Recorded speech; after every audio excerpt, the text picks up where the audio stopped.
Welcome to another edition of Spiritual Awakening Radio. My name is James Bean of spiritualawakeningradio.com, and this is part 3 of the Yoga of Sound series, exploring inner sound meditation, sound mysticism, in the great world religions, scriptures, spiritual classics, and schools of spirituality or mystics, east and west, north and south.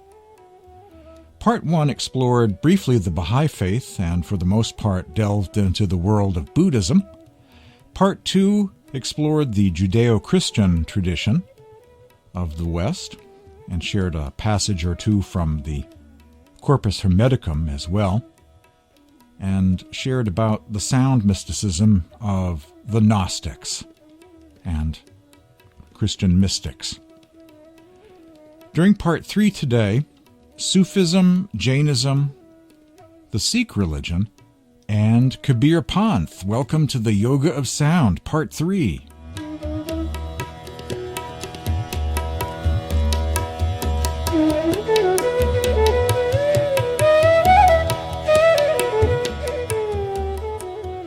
Hearing the music of the spheres, or the sound current, in Sufi mysticism.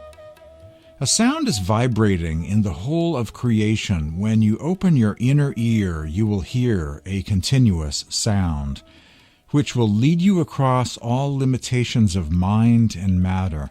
My beloved is speaking to you all the time. Alas, you do not hear his voice, said a Sufi saint by the name of Shah Nayez. Also from Shah Nayez, the whole world is reverberating with sound. To listen to it, thou must unseal thine inner ears, then shalt thou hear an unending music, and that shall lead thee beyond the confines of death. The Mysticism of Sound by Hazrat Inayat Khan is an amazing spiritual classic, a book presenting the Sufi teachings on inner sound. Sufism is the mystical or Gnostic branch of Islam.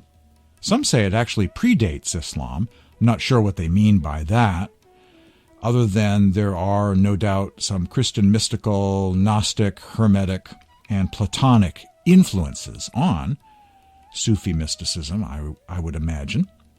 Many feel that way, and that, of course, would predate Muhammad, Rabi of Basra, and Sufism as it's defined today, at least.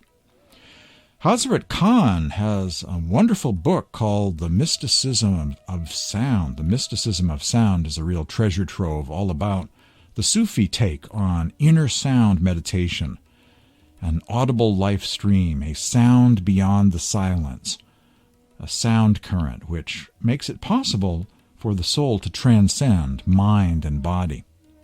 He says abstract sound is called Sati Sarmad by the Sufis. All space is filled with it. The vibrations of this sound are too fine to be either audible or visible to the material eyes or ears, since it is even difficult for the eyes to see the form and color of the ethereal vibrations on the external plane. It was this Sati Sarmad, the sound of the abstract plane, which Muhammad heard in the cave when he became lost in his divine ideal. The Quran refers to this sound in the words, "Be, and all became." Moses heard this very sound on Mount Sinai when in communion with God, and the same word was audible to Christ when absorbed in his heavenly Father in the wilderness. Shiva heard this same anhad nada, or unstruck sound, during his samadhi or deep meditation in the cave of the Himalayas. The flute of Krishna is symbolic of the same sound. This sound is the source of all the revelation to the masters, to whom it is revealed from within. It is because of this that they know and teach one and the same truth. The Sufi Message Series, Volume 2, The Mysticism of Sound, by Hazrat Inayat Khan, on abstract sound. And there's more, of course, in that book, some great chapters in that book about The music of the spheres, the divine sound, and a kind of universal mysticism is the way he presents it in that book.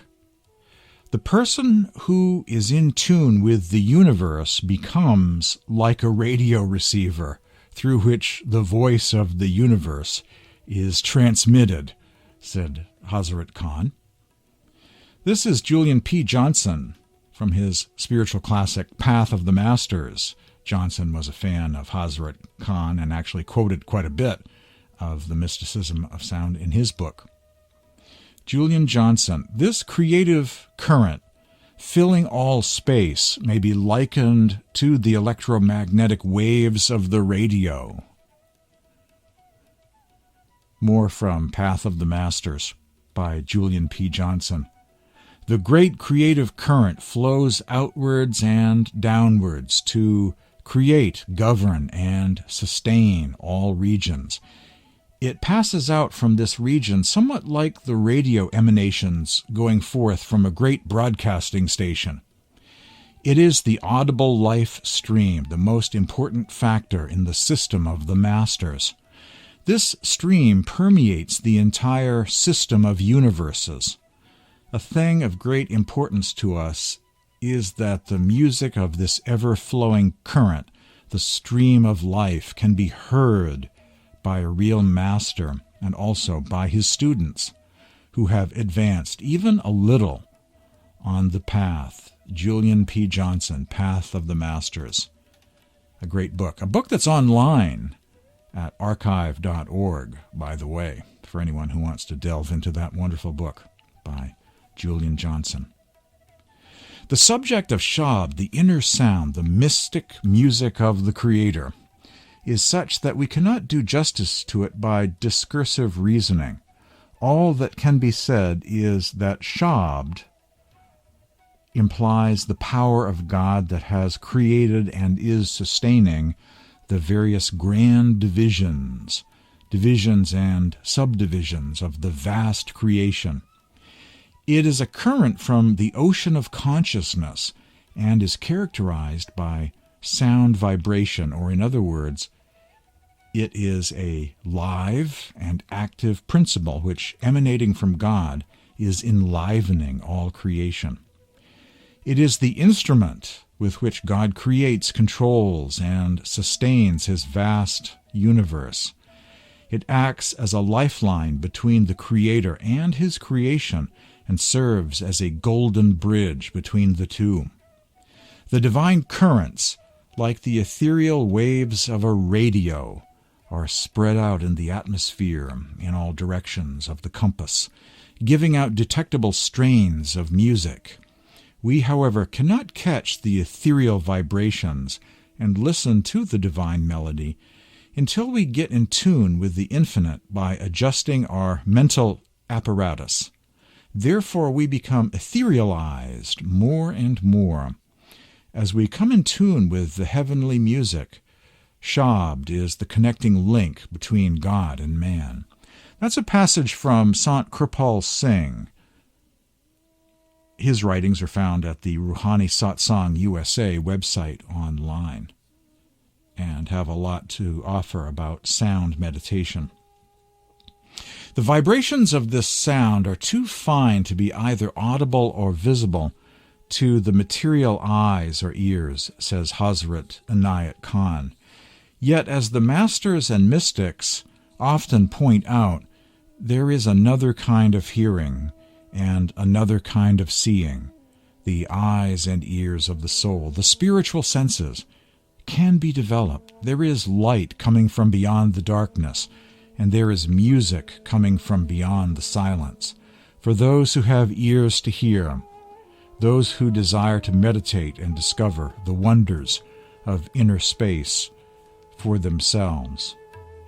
This is from Hazrat Sultan Bahu, a great Sufi poet mystic from one of the many orders of Sufism. My master has taught me a lesson. It repeats itself without me repeating it. When I plug my ears with my fingers, Without learning, I hear its melodies. My eyes are longing for a glimpse of him. Without seeing, I see his radiant face. In every heart abides the beloved O Bahu. In countless forms, he reveals himself to me.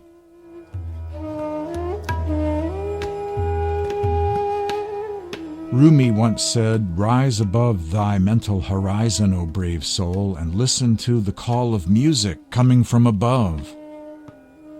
Bring the sky beneath your feet and listen to celestial music everywhere."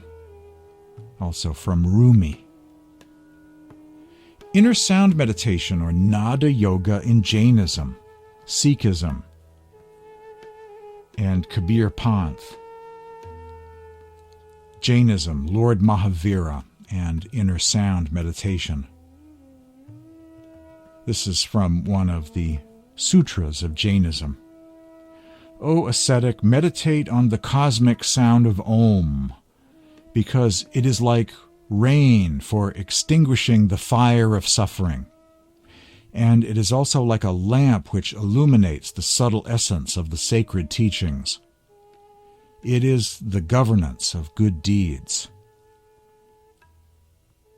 Close both ears with your hands and listen to the inner sounds. Also from a Jainist sutra. In the divine sound of God, or Bhagawan, all the mysteries are revealed, said one teacher of Jainism. What does one hear with these ears? It is a sweet sound. Closing my eyes, as if I were united with God, I was away from this world. Only my peace incarnate and dispassionate Lord Mahavira and I existed. Ego and worldly concerns had vanished in the state of complete tranquility. Another sutra of Jainism.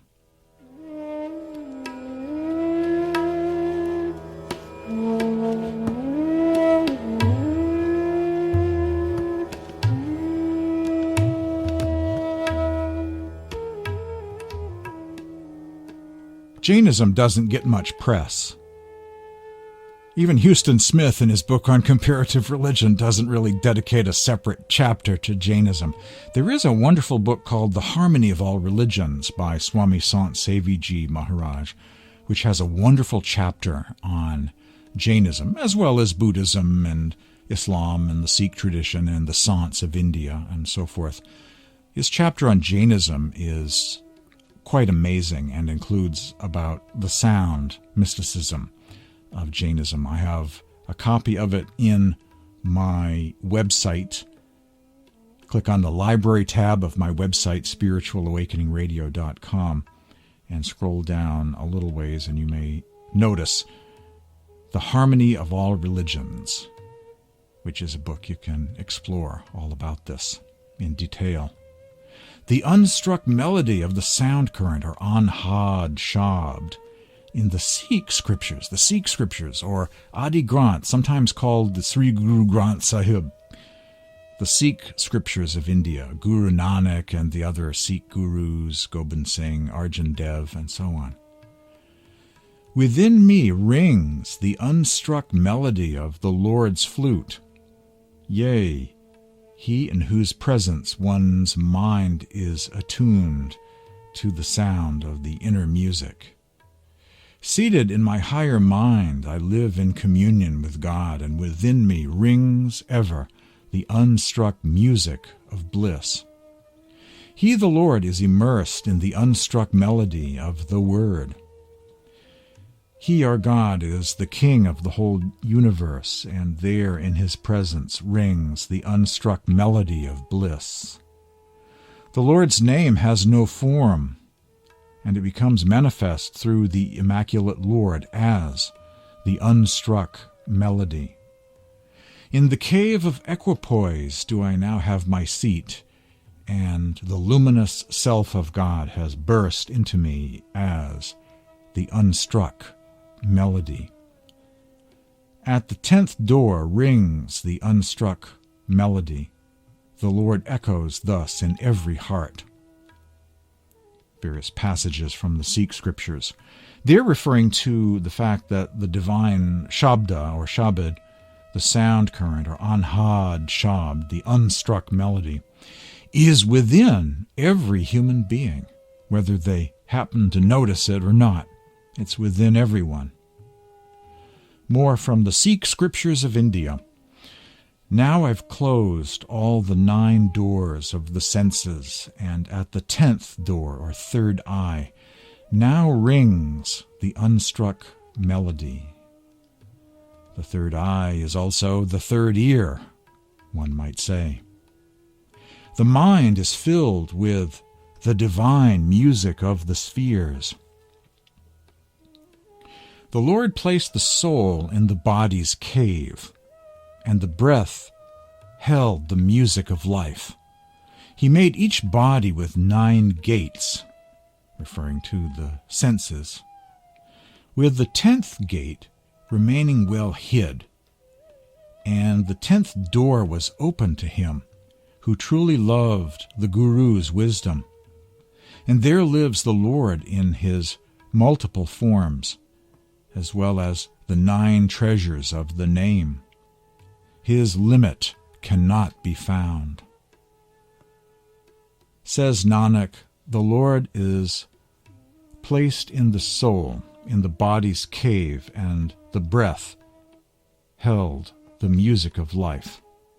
Listen to this song of bliss, you blessed ones, and all your heart's longings shall be fulfilled. You will reach the transcendent Lord, and your sorrows will depart. All afflictions and sorrows are destroyed at the sound of the true word. And, my friends, the saints were in ecstasy when the perfect Guru revealed it. Those who speak and those who listen are pure, and they see the all-pervading Lord everywhere. Nanak prays, attaching to the feet of the Master, the mind is filled with the divine music of the spheres. A passage from Guru Amar Das. In the Adi Granth, sometimes referred to as the Sri Guru Granth Sahib, the Sikh Scriptures of India. The 9 gates referred to are the 9 visible orifices of the body. The 10th gate, the 10th or hidden gate of the body, is referring to the third eye. In essence, it is the portal to the inner realms. The third eye is the gateway, is the door to the world of seeing and hearing within, the kingdom of heaven within you, the inner space inside. The third eye is, in essence, the portal to the inner heavenly realms. The Upanishads describe a human being as a city with 10 gates. 9 gates refer to outward senses, lead to the outside world, of course. The 10th gate, the third eye, opens onto inner worlds, the whole spectrum of levels of consciousness. I always like parallels between astronomy and mysticism. In astronomy, one takes the cover off the lens of the telescope when conditions are right. One chooses to stare at the sky when it's clear and dark, without a lot of light pollution around, so you have a great view of the sky. You focus. Focusing is everything. You focus on a star. The telescope can't be moving around due to some vibrations or wind. It must be a very steady, concentrated focus in order for the light to not be blurred, but to be very sharp and clear so you can truly see as far as you can. So too in meditation, when we sit to meditate, we find a time of day when we're not going to be disturbed, when it's dark, where it's quiet, dimly lit, and we focus our attention. Focus is everything. And if we focus successfully, we will access the third eye center, which is also the third ear, or spiritual hearing as well as spiritual seeing. And when we focus our entire being into the third eye, withdrawing from the outside world and concentrating at a single point, then we discover that there is inner space, inner suns, moons, stars, and melodies, whole universes within. The kingdom of the heavens are within you. The body contains the macrocosm of the microcosm. Within the body is everything. There are portals to all of the heavenly realms. The macrocosm is in the microcosm. The microcosm is in the macrocosm. You're hearing Spiritual Awakening Radio. More on the yoga of sound after these messages.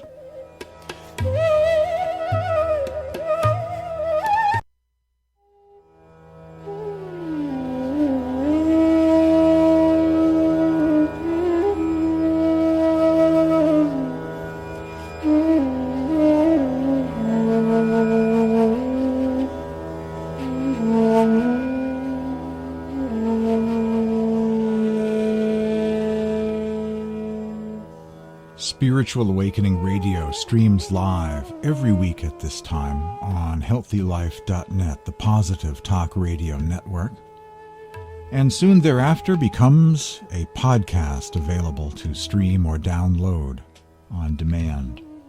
My name is James Bean. My website is found at this address, spiritualawakeningradio.com.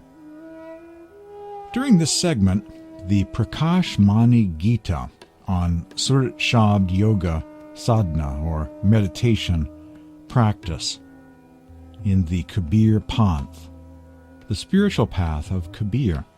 Somewhat related to my earlier quotes from the Sri Guru Granth Sahib. Like Guru Nanak, Kabir was a great saint in the history of India. Kabir and Nanak were, to some degree, contemporaries. The Prakash Mani Gita is authored by Sri Huzur Prakash Mani Nam Sahib. Who was Prakash Mani?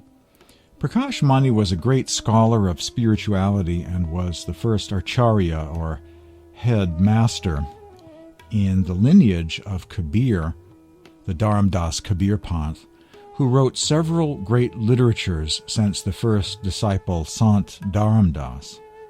Just pausing for a moment here, I think what this is saying, actually, and it's pretty significant, is that all of those earlier gurus before Prakash Mani wrote under the name Kabir. There are so many books attributed to Kabir, more than any one person could possibly have authored. So I think with the Corpus Hermeticum, books of Enoch, the three authors of the book of Isaiah, and so on, I think there is that same tradition going on in Kabir literature, where you have many different gurus writing after the time of Kabir under the pen name Kabir. There's so much of that literature which has Kabir and Dharamdas in a dialogue, kind of a catechism or Q&A session between Dharamdas and Kabir. I think this is what they did for many generations until the time of Prakash Mani and his Prakash Mani Gita. Some samples from this text. The word, or Shabda, is guru, and it removes worldly bondage and confers liberation, or jiva mukti, quickly. It breaks the bondage of worldly existence. The word will support all devotees who follow the Master's teachings and obtain eternal life. The Satguru, or living master, imparts knowledge of Surat Shabd Yoga, the yoga of inner light and sound, and control of the mind and senses. When mind and senses are controlled, we glimpse the essence of everything.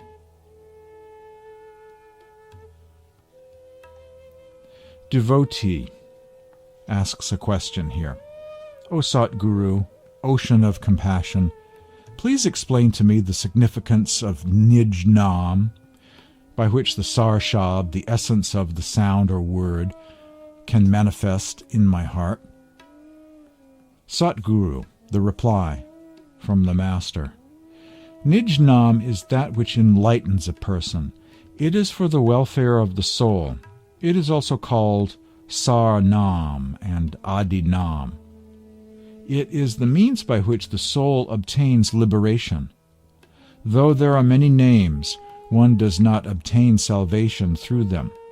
But when one meditates on Nij Nam and realizes it in the depth of his heart, he is assured of liberation. What is Nij Nam? Nij means the self or Atma, the soul. Nam is the reality of the self. Atma is Sat, which means eternal existence. Sat also has the attribute of making the devotee realize his own form, quote-unquote, i.e. to know himself. Therefore, those who want liberation, or Jiva Mukti, must rely on Sat Nam, the true name. The Sat Shabda, eternal word, appears by reciting the name over and over, and when combined with meditation, the word becomes steadfast in his heart. Some commentary. By the repetition of the sacred name given by the Master at the time of one's initiation, this opens one up to another kind of name, a greater kind of name, beyond earthly language, beyond the realm of thought and form. That eternal name, or true name, or Satnam, is the sound, is the Shabda. So step number one, the first technique of Surat Shabd Yoga, is the repetition of names, sacred names, names of God. And this prepares the way of hearing, the nameless name, the nameless God, in the form of eternal sound. More from the Prakashmani Gita. With the recitation of the name, the mind of the devotee becomes pure. It then becomes easy for the mind to concentrate on Sat Purush, or God, and merge into the ocean of God consciousness, or Shabda. Just as the drop of water merges in the ocean, in the same way the consciousness which originated from the Shabda, or word, merges into the Shabda again. When you take a drop out of the ocean, the drop is not the ocean, but has the same qualities as the water of the ocean. The drop by itself is a very small quantity, but when it merges into the ocean, it becomes the ocean. In the same way, the soul feels separated from God and limited in power, but when it merges into God, it becomes one with God, as there is then no separation. Devotion to the Word is the stairway and the destination to the immortal residence. To obtain it, devotion to the Word is the proper way. The soul focuses on the sound, and it becomes a highway, a means for consciousness to reunite with the source of the sound. And that, in essence, is the meaning of Surat Shabd Yoga. From a fascinating booklet called the Prakashmani Gita. More on this after the break. You're hearing Spiritual Awakening Radio. Stay tuned for more coming up.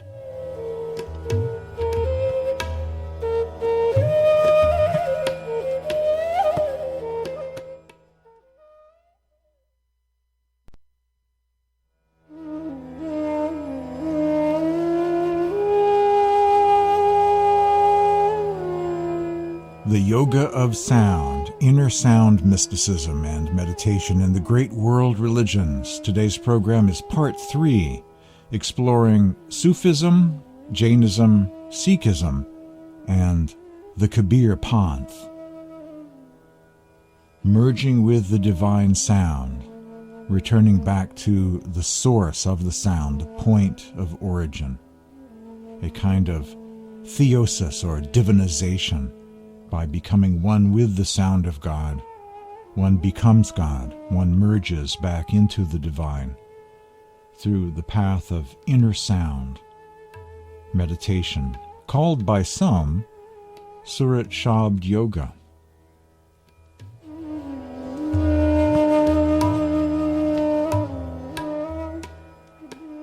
Reviewing a couple of points from earlier, Sufism predating the Prophet Muhammad and Islam, I was thinking during one of the breaks that another meaning could be not only was Sufism influenced by Neoplatonism, Christian mystics, Gnosticism, Hermetic philosophies, and so on.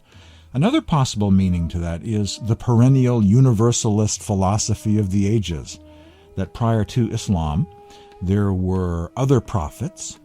Islam recognizes Abraham and Enoch and all kinds of prophets that pre-existed. And it is true that there are several Middle Eastern religions, the Mandaeans of Iraq as well, that have that same sort of universal mysticism or perennial philosophy of the ages approach, citing the teachings of Abraham, Enoch, and others in the past as being the embodiment of the mystical tradition in earlier centuries. So that could also be in the world of Islam. This could apply to Islam as well, and Sufism, a Sufi mysticism existing prior to Islam. Most definitely mysticism, meditation, contemplative life is something practiced by many in antiquity, many generations back into recorded and pre-recorded history. And more on those gurus who wrote under the pen name Kabir.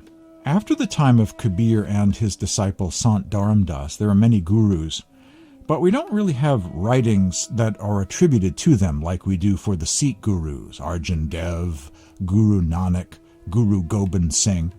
Everything is Kabir says Kabir, says Kabir, Kabir says. And so that is my belief that after the time of Sant Dharamdas, in the Dharamdas branch of Kabir Panth, that all gurus who wrote apparently wrote under the name Kabir. Just thought I'd throw out those footnotes to clarify earlier statements in the program. The Prakash Mani Gita of the Sant Dharamdas Kabir Panth is where we left off.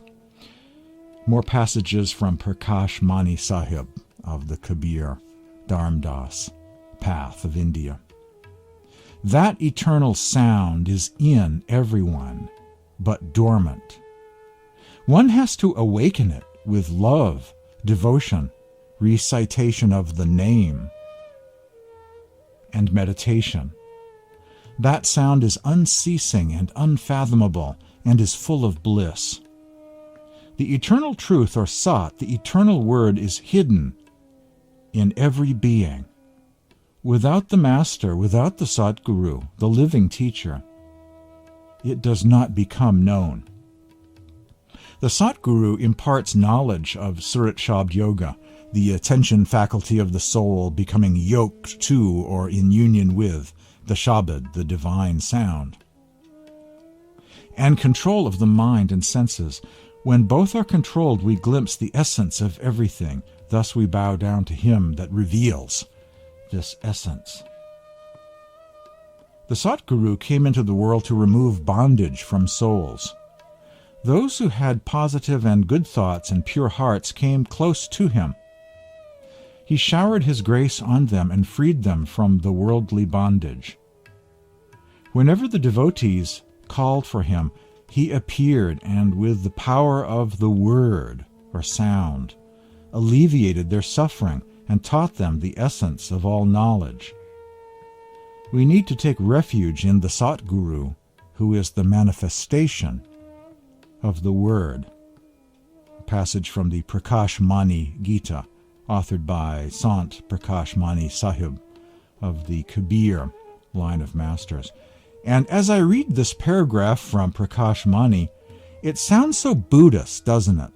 You know, the compassionate one, finding souls suffering in this world of samsara, hears their cries and comes to alleviate their suffering, to alleviate their suffering and pain and free them from earthly bondage. It sounds so Buddhist as I read those words from Prakash Mani Sahib.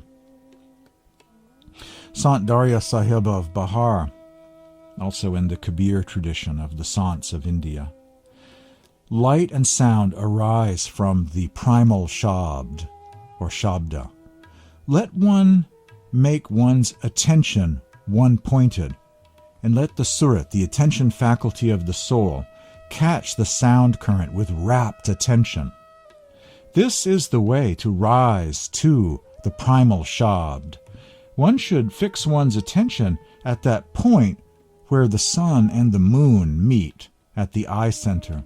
One will find a resounding melody emanating from the primal word or Shabd. One should merge oneself into the melody. There the 1,000-petaled lotus blossoms. Although the primal source is above the lotus, there arises a unique fragrance from the 1,000-petaled lotus, enjoying which the souls are thrilled with great delight. A passage from Sant Darya Sahib of Bihar district, India, one of my favorite saints of India, who was very much in the lineage of Guru Kabir and Dharmdas, someone who quoted the Anurag Sagar, Kabir's Ocean of Love, and other spiritual classics, authored by some of those gurus of the Kabir line, writing under the pen name Kabir. After the break, the law of attention. Attention is everything, and there is much wisdom to be shared about the attention faculty of the soul and how it's possible to merge into the divine sound. Stay tuned for more Spiritual Awakening coming up.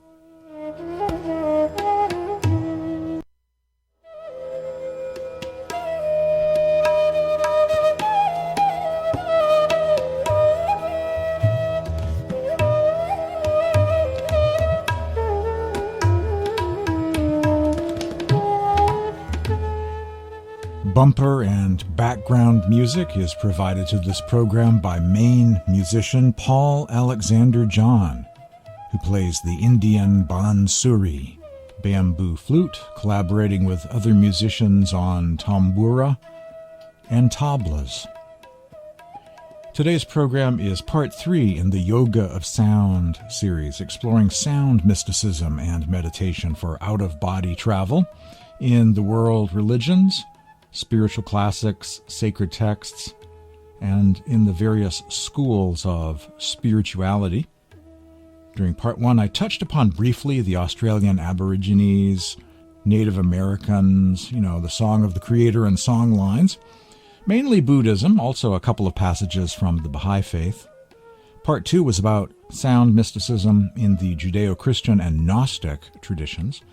Today my focus is Sufism, the Sikh tradition, Jainism, and Kabir Panth. And if I have time today, I'll delve into the teachings of Edward Salim Michael.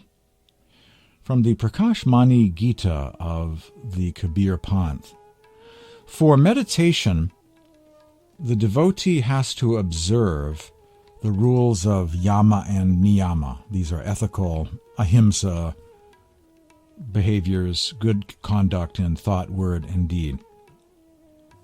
Prakash Mani. He also has to sit in a proper and comfortable posture for a certain length of time. The Sahaj asana, or easy posture, is practical and should be perfected by regular practice.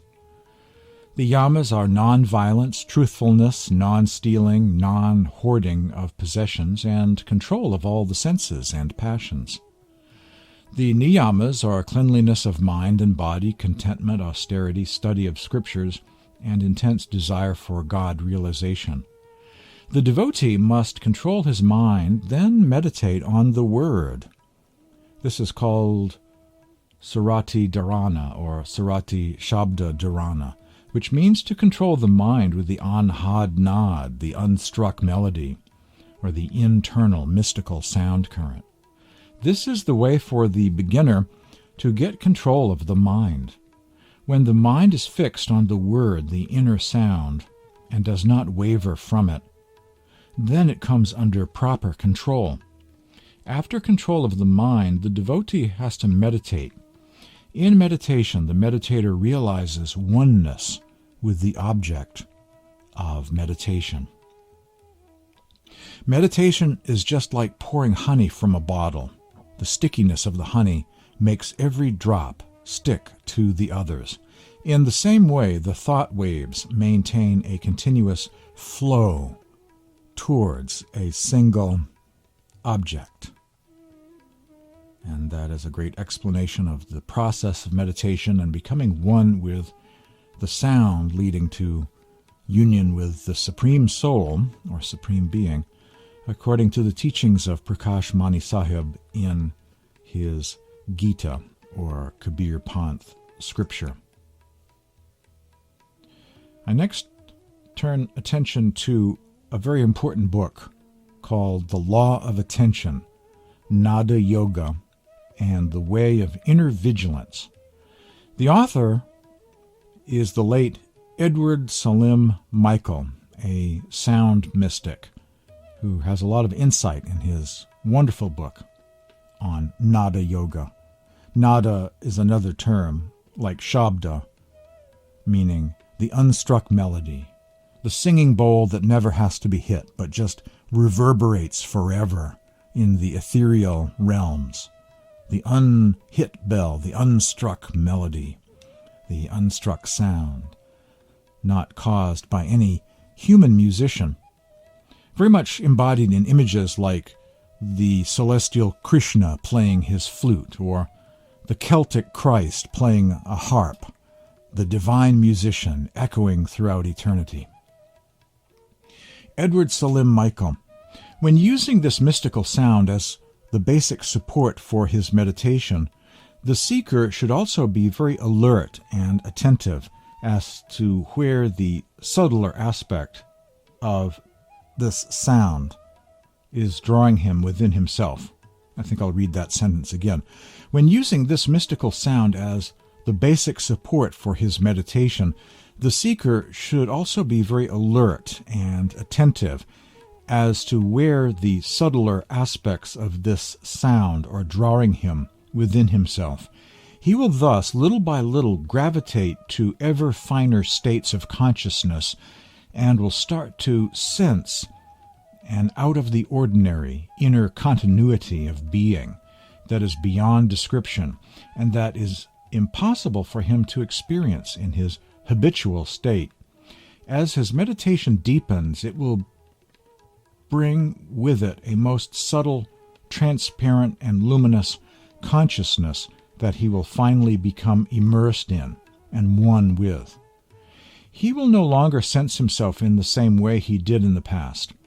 He will become mysteriously transformed into an unchanging spectator, plunged in the vast silence of an eternal cosmic nowness. The practitioner should look upon this nada, this mystic sound, as a divine grace and rare opportunity, always turning to it with the utmost respect, revering it as the treasured means that can make his deliverance possible. When meditating with this nada, inner mystic sound, it is essential that the practitioner always seek and follow the particular aspect of it that is most subtle and ultra in pitch, as well as in brilliance. Even when the sound becomes very shrill and loud in moments of deep concentration, he or she must not be tempted to be satisfied with it merely because it is sharp and resonant. He should relentlessly attempt to rise further and further into ever more subtle spheres of its mysterious, invisible kingdom. Edward Salim Michael, The Law of Attention, Nada Yoga, and the Way of Inner Vigilance. On next week's program, more about the mysteries of the eternal sound. My name is James Bean. Say hello. Request links to various books I've referred to here today. Path of the Masters, The Mysticism of Sound, Prakash Mani Gita, a transcript on the Yoga of Sound that I'm using for all of these programs. Send an email to this address, james@spiritualawakeningradio.com, james@spiritualawakeningradio.com, or a text message to this number, 508-603-9381. Thanks for listening. Thanks for joining me today on Spiritual Awakening.